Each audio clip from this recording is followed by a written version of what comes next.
Guys, നമ്മളുടെ channel വർഷങ്ങളായിട്ട് follow ചെയ്യുന്നവർക്ക് അറിയാം, മസ്റ്റ് വാച്ച് ഔട്ട് എന്ന് പറഞ്ഞാൽ നമ്മൾ ഓഫ് സീസണിൽ ഒരു സീരീസ് ചെയ്യാറുണ്ട്. അതായത് കേരളത്തിൽ നിന്ന് എമേർജ് ചെയ്ത് വരുന്ന താരങ്ങളെ പറ്റി സംസാരിക്കുന്ന ഒരു വീഡിയോ ആണ്. അവർ വരുന്ന സീസണുകളിലൊക്കെ ISL അല്ലെങ്കിൽ ഇന്ത്യൻ ഫുട്ബോളിലേക്ക് ഒരു പ്രധാന ഫാക്ടറായിട്ട് മാറാൻ സാധ്യതയുള്ള താരങ്ങളെ പറ്റി. അപ്പോൾ അതിൻ്റെ ഒരു സീസൺ 6 സമയമായി. കഴിഞ്ഞ സീസണിലെയൊക്കെ പ്രകടനങ്ങൾ വെച്ച് വരുന്ന സീസണുകളിൽ ഇന്ത്യൻ ഫുട്ബോളിലൊക്കെ മികവ് കാട്ടാൻ സാധ്യതയുള്ള താരങ്ങളെ പറ്റി സംസാരിക്കുക എന്നുള്ളത്. മസ്റ്റ് വാച്ച് ഔട്ടിന്റെ പുതിയ സീസൺ സ്റ്റാർട്ട് ചെയ്യുന്നതിന് മുമ്പ് സാധാരണഗതിയിൽ നമ്മൾ അതിന് മുമ്പത്തെ സീസണിൽ ഏതൊക്കെ താരങ്ങൾ ഇപ്പോൾ അവരെന്ത് ചെയ്യുന്നു എന്നുള്ളത് സംസാരിക്കാറുണ്ടായിരുന്നു.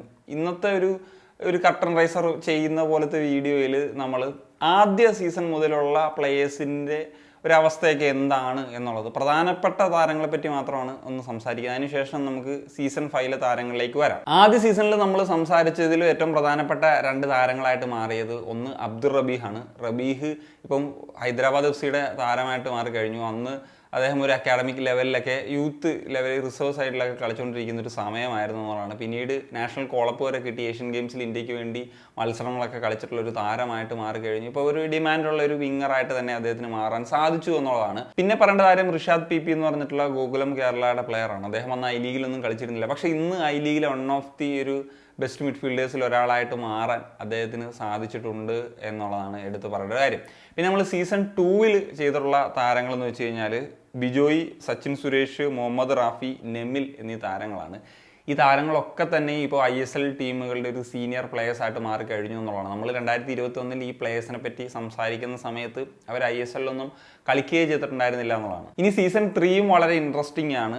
അന്ന് അസർ അയ്മൻ, നിഹാൽ സുധീഷ്, വിപിൻ മോഹനൻ, രാഹുൽ രാജു എന്നീ താരങ്ങളെ പറ്റിയാണ് നമ്മൾ സംസാരിച്ചിട്ടുണ്ടായിരുന്നത്. അതിൽ അയ്മനും വിപിൻ മോഹനും രാഹുൽ രാജുവും നിലവിൽ ഇന്ത്യയുടെ അണ്ടർ-23 ടീമിൻ്റെ ഭാഗമായിട്ട് മാറാനായിട്ട് സാധിച്ചിട്ടുണ്ട് എന്നുള്ളതാണ്.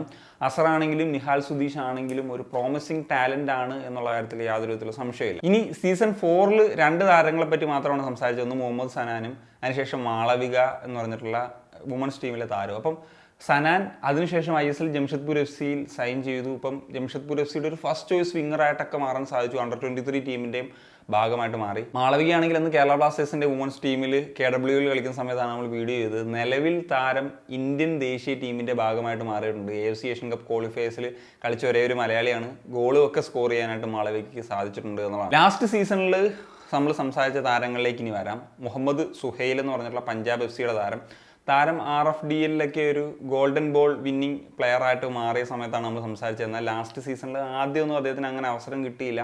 ആദ്യത്തെ അവസരങ്ങളൊന്നും അങ്ങനെ മികച്ച പ്രകടനം നടത്തിയില്ല. പക്ഷെ പിന്നീട് അദ്ദേഹം മികച്ച പ്രകടനം നടന്ന രീതിയിലേക്ക് വരികയും പഞ്ചാബ് FCയുടെ ഒരു ഫസ്റ്റ് ചോയ്സ് വിങ്ങർ എന്ന ലെവലിലേക്കൊക്കെ മാറാനും സാധിച്ചിട്ടുണ്ട് എന്നുള്ളതാണ്. പിന്നെ അലൻ സജിയാണ്. അലൻ സജിക്കും അണ്ടർ-23 കോളപ്പ് കിട്ടിയിരുന്നു. പക്ഷേ ലാസ്റ്റ് സീസണിന് മെജോറിറ്റി ടൈം അദ്ദേഹത്തിന് ACL ഇഞ്ചുറി വന്നിട്ട് കളിക്കാൻ പറ്റാതെ പോയി. ഒരു സ്ട്രൈക്കറായിട്ടുള്ള താരമാണ് അദ്ദേഹം. പിന്നെ റാഷിദ് CK എന്ന് പറഞ്ഞിട്ടുള്ള ബംഗളൂരു FCയുടെ റിസർവ്സിൽ കളിക്കുന്ന താരം. എന്നാൽ അദ്ദേഹം ചാൻമേരി എന്ന് പറഞ്ഞിട്ടുള്ള ഐസ്വാൾ ബേസ് ചെയ്തുള്ള ക്ലബിലേക്ക് പോയി. ആ ഒരു ക്ലബ്ബ് I ലീഗ് 2 നിന്ന് I ലീഗിലേക്ക് പ്രൊമോട്ടായിട്ട് എത്തിയിട്ടുണ്ട്. അവരുടെ ഒരു മെയിൻ താരം തന്നെയായിരുന്നു റാഷിദ് CK. പിന്നെ ജസിൻ TK എന്ന് പറഞ്ഞിട്ടുള്ള ഒരു പ്ലെയർ, അദ്ദേഹത്തെ സന്തോഷ് ട്രോഫി തൊട്ടേ ആളുകൾക്കൊക്കെ അറിയാവുന്നതാണ്. ഈസ്റ്റ് ബംഗാളിലാണ് താരം ഉണ്ടായിരുന്നത്. ഈസ്റ്റ് ബംഗാളിൻ്റെ CFL സ്ക്വാഡിലൊക്കെയാണ് അദ്ദേഹം മെയിനായിട്ട് കളിക്കുന്നത്. ലാസ്റ്റ് സീസണിലും ടോപ്പ് സ്കോർ, ഈ സീസണിലും ഒരു മിന്നും പ്രകടനം നടത്തിയിട്ട് അവരുടെ ഒരു മെയിൻ സ്ട്രൈക്കർ തന്നെയാണ് ജസിൻ TK. ISLലും ലാസ്റ്റ് സീസണിൽ കുറച്ച് മത്സരങ്ങൾ കളിക്കാനായിട്ടൊക്കെ സാധിച്ചിട്ടുണ്ട്. മെയിൻ ടീമിന് വേണ്ടി ഗോൾസും കണ്ടെത്താനായിട്ടൊക്കെ അദ്ദേഹത്തിന് സാധിച്ചിട്ടുണ്ട് എന്നുള്ളതാണ്. പിന്നെ പറയേണ്ട താരം ശ്രീകുട്ടൻ MS ആണ്. കേരള ബ്ലാസ്റ്റേഴ്സിൻ്റെ റിസർവ് സൈഡിൽ ഉണ്ടായിരുന്ന പ്ലെയറാണ്. ലാസ്റ്റ് സീസണിൽ അദ്ദേഹം സൂപ്പർ കപ്പിൽ ആ ഒരു മാച്ചാണ് ഏറ്റവും ഇമ്പോർട്ടൻറ്റ്. അത് ഗോൾ അടിച്ചൊരു ഇമ്പോർട്ടൻ്റ് ആയിട്ടുള്ള പ്രകടനം നടത്തിയതാണെങ്കിലും ശ്രീകുട്ടന് ബ്ലാസ്റ്റേഴ്സ് ഒരു ലോങ് ടൈമിലുള്ള ഒരു കോൺട്രാക്ട് എക്സ്റ്റൻഷനും കൊടുക്കുകയും ചെയ്തിട്ടുണ്ട് എന്നുള്ളതാണ്. ആണെങ്കിലും നമുക്ക് അടുത്ത ആഴ്ചകളിൽ തന്നെ അടുത്ത സീസണിലെ എമർജ് ചെയ്ത് വരാൻ സാധ്യതയുള്ള യങ്സ്റ്റേഴ്സിനെ പറ്റിയിട്ട് മസ്റ്റ് വാച്ച് ഔട്ടിൻ്റെ സീസൺ 6 സംസാരിക്കുക. അപ്പം നിങ്ങൾ എക്സ്പെക്ട് ചെയ്യുന്ന താരങ്ങളെയൊക്കെ ആരെയാണെന്നുള്ളത് തീർച്ചയായിട്ടും കമൻറ്റായിട്ട് എഴുതാവുന്നതാണ്. അപ്പം മറ്റൊരു കാര്യം സനിയ.